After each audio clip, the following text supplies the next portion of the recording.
Alright, we back. We be back. So,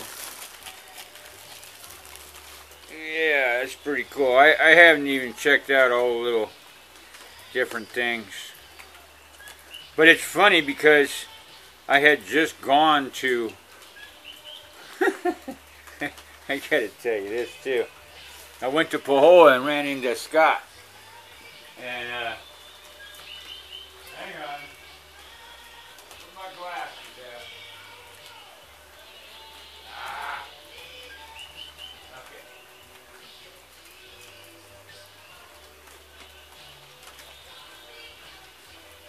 Had to get my glasses. So I went to, well, number one, I lost my driver's license a couple of weeks ago. I've been driving around without it, but I never get pulled over, so I mean, I drive good. and so anyway, I go to the DMV in Pahoa and get my new temporary license. They'll mail me the real one. And I mean,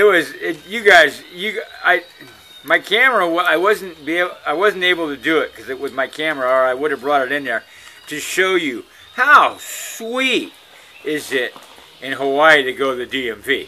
First of all, Jasper and I walk in, and there's nobody in line in any of the 2 or 3 windows. And I go to one girl, and she goes, you know, I started to do it, and the other girls go, oh, no, I'll take them. Like they're fighting over me to do this driver's license thing. And so, you know, I know my driver's license number, so I didn't even have to show them anything. They just confirmed the information. And hey, well, this little GoPro thing I think is gonna fit on the headband thing. I'm screwing it in right now. So anyway, I get my license and I go into into Pahoa to Jungle Love to get my papers. And I get, oh, I gotta show you those. I'll show you what I get, because then you'll know. Watch it.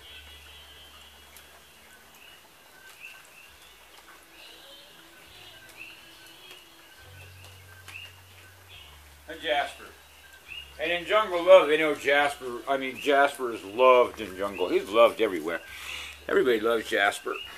It's going to be really hard when he kicks the bucket. Well, alright. Well, I hope I'm not cross-threading this thing, but guess what? The GoPro, it fits on the strap thing. It doesn't close back, so it would be pointing down at an angle. Let me see. Put it on, what kind of angle it would be showing. Huh. Actually, yeah, it might work. Now, if we can get cord to get the computer to read the camera, hands-free. And try not to jerk my head around. So let's see what else is in the little goodie bag here. Oh. So needless to say, Ken and Myra are stoners. Afghan hemp papers. Alright. And what do we got these? 50 tips. I guess that's for making filter. I don't know why people make filter tips. That's kind of strange for a... Well, those are some elements. Powered by the wind, burned by the fire, grown in the earth, nourished by water. Ultra thin rice paper. Papers. And what's this here? Replacement indicator. What is that? I tell you, they got a lot of new stuff on the mainland. Wicked hemp raw. Okay, well, what do you do with that? Is that just like a fiber, or do you chew it? I'm going to need a magnifying glass to read that stuff. Yeah, I know. Here, I'll put it on the camera, and if the camera can focus on that, then I can read it on my big screen. But I don't think the camera can focus on that in this light. Well, isn't this just a barrel of fun? Scott's not having this kind of fun, is he? Or he's not sharing his presence with you guys. I like to share. And so we do the show and tell. I think I told you that time in Maui when that guy comes up to me and starts wanting to shake my hand saying, man, thank you, that was great stuff. And you know, everybody's looking at me like, what stuff is he talking about? But it was the aloe vera, not the buds, yeah. and I tell you what, all this chronic that everybody, you know, super weed, man, badass. There ain't nothing contemporary that I've ever had, and I've been to Amsterdam, down Lucky Mother's, so I'm telling you, that is better than the one time in '83 on Maui. And, you know, it could have been Maui Wowie, whatever it was. But these guys were doing aeroponic. I mean, you know, a lot of you guys know what hydroponics is. Well, aeroponic is just earthless root growing.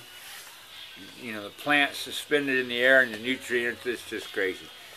Anyway, this stuff was like one hit, and you're on the couch going, yeah, okay. And that's what?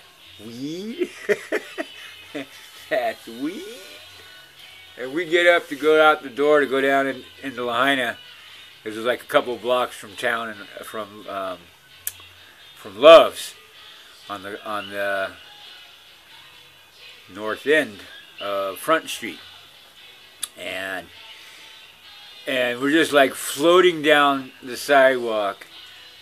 You know, I'm 6 feet off the ground, so my eyes are just floating 6 feet off the ground. You can't feel the body, can't feel the heat, can't feel the ground, the steps. But you're not tripping because your eyes are still 6 feet above the ground, so you must be doing something right with the lower extremities. Oh, Lahaina in the days, man. Yeah, the one time David Bowie was in the Blue Max, tipping the waitresses $100, and you know there was the first night it was like the buzz the whole next day at all the other bars and restaurants, and because it's a bunch of it's just like a ski chalet kind of place, like Aspen, where all the people that work in all the restaurants and hotels are young. You know, kids, travelers, international, whatever, if they got their green card. Now it's all Mexicans. Last time I was in Lahaina in 2000, and I went upstairs to use the restroom behind, I forget what, because they changed the name so much. The whole kitchen was Mexican. So I don't know what now. That was pretty funny. But when I had been living there in the 70s, when I did Lahaina Leathers, and in my workfolio, I'm working on that. I'm almost there. Lahaina Leathers, I did the belt buckles they do for the scrimshaw slugs that they had. I'd make the leather ring around it. I also did something like that for Poor Richards in Atlanta, Georgia, and the underground Atlanta. Leather is a really easy gig to. It's portable.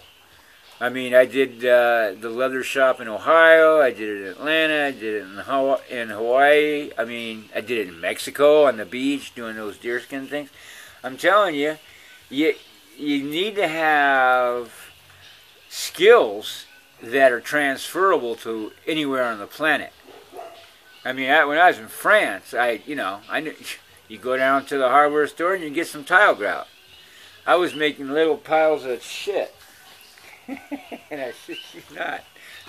Let me get one to show you.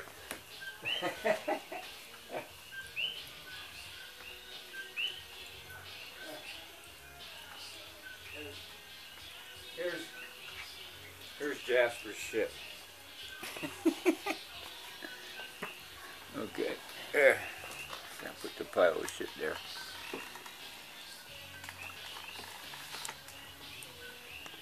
Is that crazy? That's the pile of shit. It's tile grout. It's actually the tile grout from this tile. That's the color this tile's supposed to be.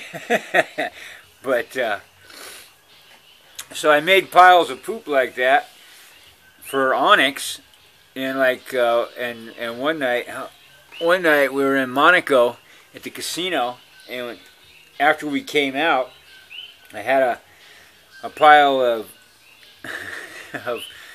tile grout poop like that, because you extrude it and it looks just like, and you can even put whole kernels of corn in there if you want to be authentic. And so I stealthily set it on the top step of the Royal Casino in Monte Carlo, and went over on the side and stood with onyx. The first couple that comes out in there, dressed to the nines, the guys should have had a top hat and tails. I mean, these guys were, 5-star, just probably dropped, 50 or 100 grand at the roulette table. They don't care. Now they're going to go to Rasgas. And they come and they go, monsieur, la merde. The woman starts freaking out. The cop, the security, and the cops in Monte Carlo, they all wear like white hats and white gloves and stuff. And he comes up, monsieur, la merde, qu'est-ce que c'est? Oh, yeah, the merde. So I go over, and I just pick it up in my hand and tell him, yeah, it's la merde de roc brun. He goes, yeah? The shit of rock brun. Rock brun means brown rock anyway. But it was because the village is built on a rock. But my interpretation was because of the hash.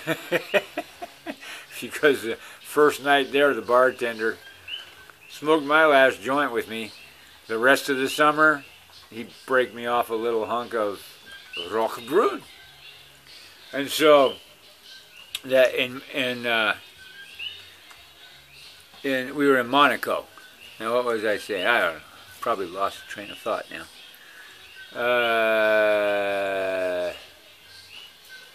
God, there's so much that I have a journal of 101 nights in the Rock Brun. It's like 3 kilometers from Monte Carlo. So like we go over there and party on any given night. Could be in the middle of the week. Doesn't matter. I mean, it's not like I had a job. Oh, but the tile grout poop things. And so the joke is that the French took the Castle Grimaldi, which is the Monegasque family, Grimaldis, and that's now part of France, the Grimaldi Castle. So that's kind of a contention between the French and the Monegasques. So I told him, this is the shit of rock brun. And I actually had, when they were wet, I made holes in the top so you could stick a little toothpick with a French flag on it, like they have in the drinks. And so I pulled out a little French flag and stuck it in, and the guy was just, he loved it. I told him, they're on sale in the gallery in rock brun. So, yeah. Transferable artistic skills, any kind of skills.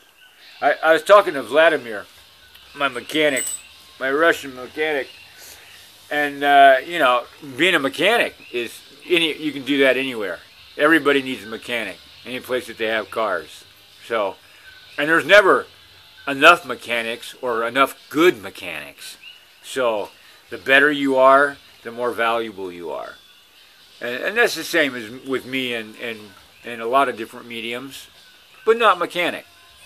I don't want to be a mechanic. But I have a good mechanic. $20 to change 2 belts. That was sweet. And the big thing is the tools. I would have been searching for, he's got two toolboxes he comes in, all, self-contained, boom, and he does it. This is what he does all day long. So he knows what size by looking at it. Besides the fact that he could see it, and I can't even see the bolts half the time anymore. What a drag it is getting older. So anyway, this is what I get at the store. This is a triple pack of pure hemp. See? Pure hemp papers. 3 of them come in a 3-pack for $3. Now I don't know if that's expensive, but that's the best deal around, and there's 50 per pack in there.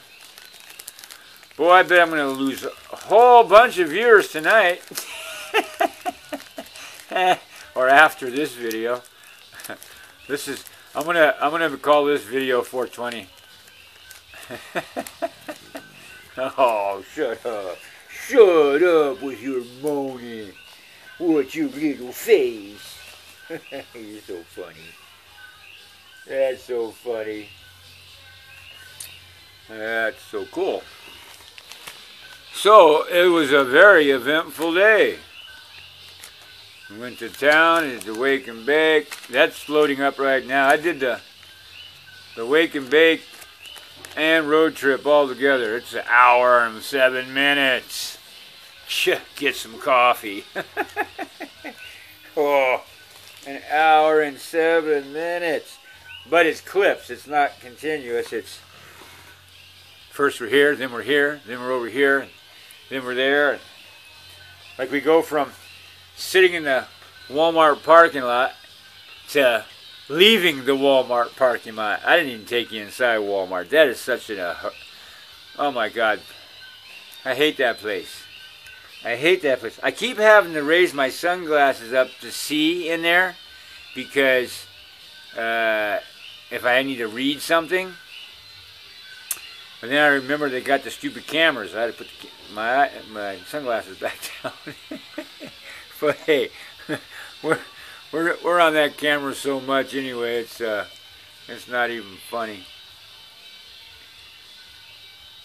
So what is this watermelon?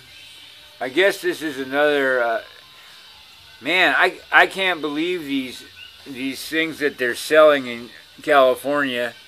If this is like watermelon cigarette, and there's a two cigarette papers.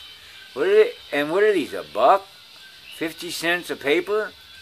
That's crazy. I mean, I don't know. There's no price on it. But I'm just wondering. I mean, the packaging alone's got to be 75 cents. Holy cow. And then, well, it's a neat little plastic tube. It'd be great for, like, putting a couple joints in, taking out when you go surfing so they don't get wet. Throw a matchstick in there. Woo-ha! In case of emergency, break glass. I got one of those on one of my top hats. How many people you know that has 2 top hats? And a derby. And a Stetson. And what else I got now? And a Russian fur kind of toboggan kind. Actually, it's not fur. It's I think it's feathers. I think. My friend made that. I have a friend who's a milliner in California. She's supposed to come over and visit sometime in the last 20 years. Well, people get sidetracked with life, I guess.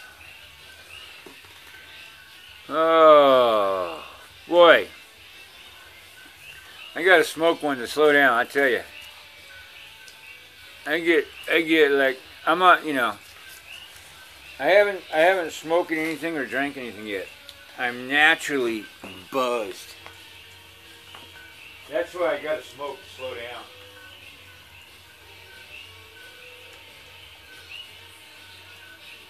Where's my stick? Oh, I left it. Oh, I gotta go get that.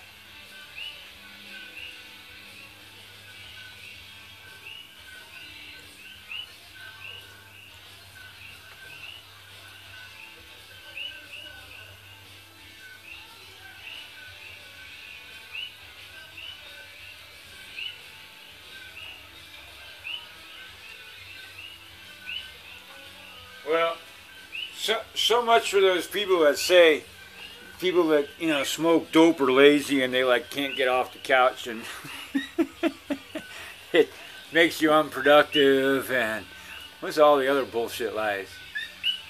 Never amount to nothing, or I don't know. But Jeff, you know, our number one cop, nut cop, racist cop. Because you know the whole pot thing is a racist thing. So it goes hand in hand, like, you know. And, you know, he probably smokes a whole ton of it. I wouldn't, you know, these guys are all such hypocrites, I swear. Or he's a crackhead, like the D.C. mayor. Or some other drug, some medical doctor. You know, there have been senators that have been on heroin. There have been more than one junkie. But they're, you know, they have a doctor administering their medicine to them daily. So it's not, they're not a junkie, they're under a doctor's care. But no, it's morphine and you don't have any pain. So it's just so you can float through life in that yellow haze. But I know, you know what I'm saying, huh, Zircon? You know what I'm saying. Oh, yeah, chew. What happened? There to go. So I'm telling you, I really like my well, it's a cigar, isn't it? The spliff is a little tipperillo. Cigars, cigarettes, tipperillos. So Ken and Myra, thank you so much. I like my little tube very much. Very good. I'm gonna play what's that one in the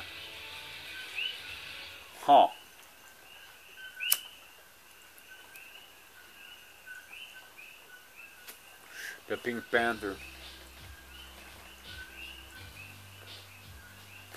You know, I think the first long cigarette holder like this, I think I remember the bird on the wing of Western Airlines. Well, he's drinking champagne because it was a free champagne on that flight. Was he smoking a cigarette or a cigar too?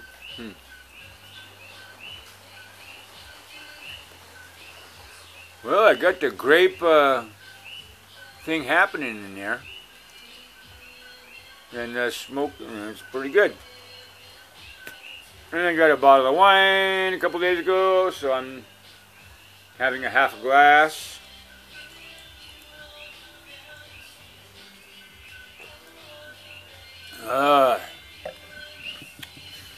Cool. Well,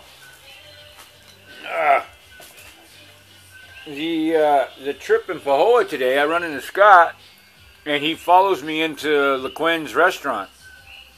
Sal LeQuinn's Akibono Theater and Mexican restaurant and bar burned down in January last year.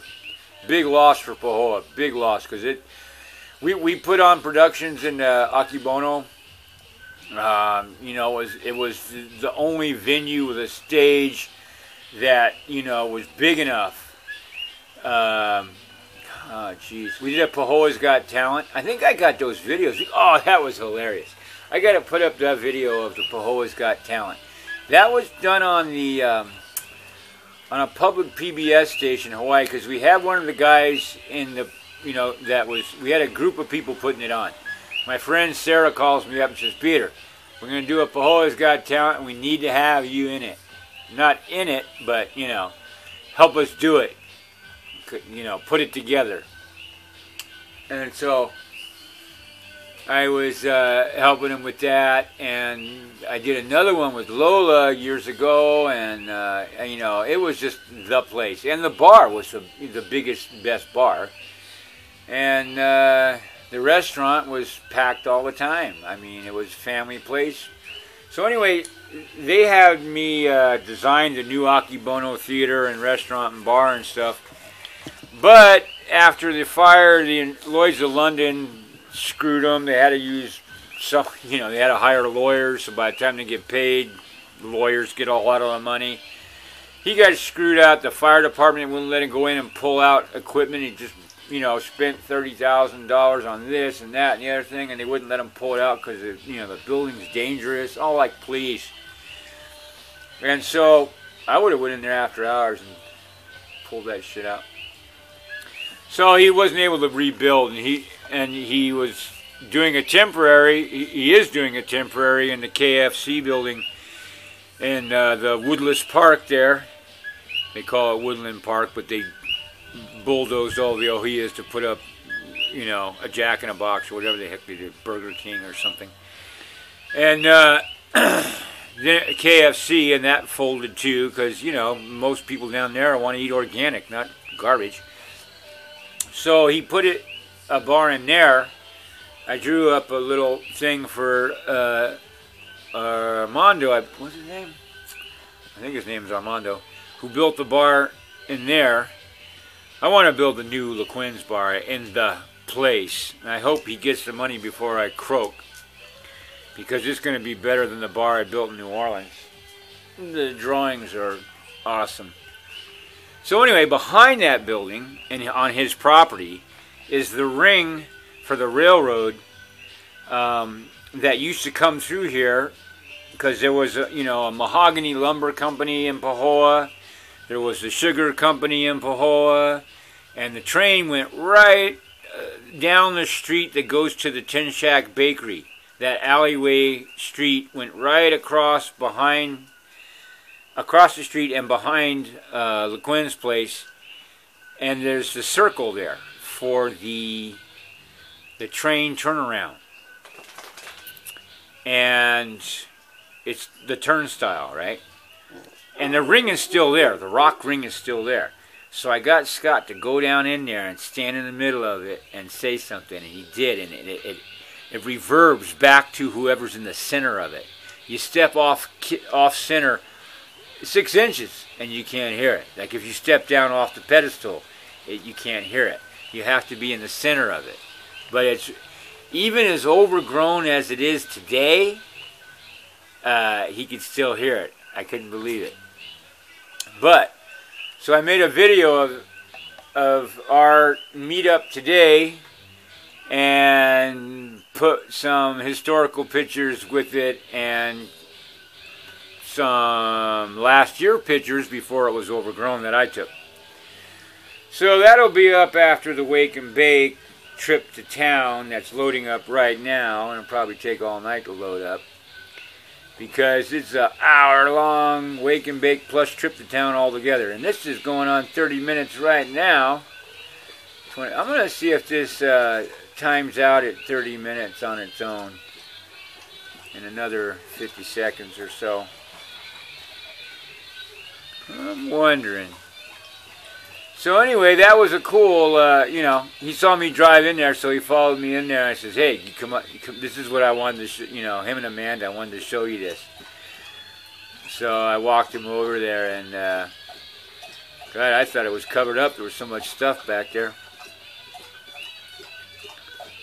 Who's drinking over there? Onyx? Lopping it up. It's okay, baby girl. Alright, here we go. Let's see if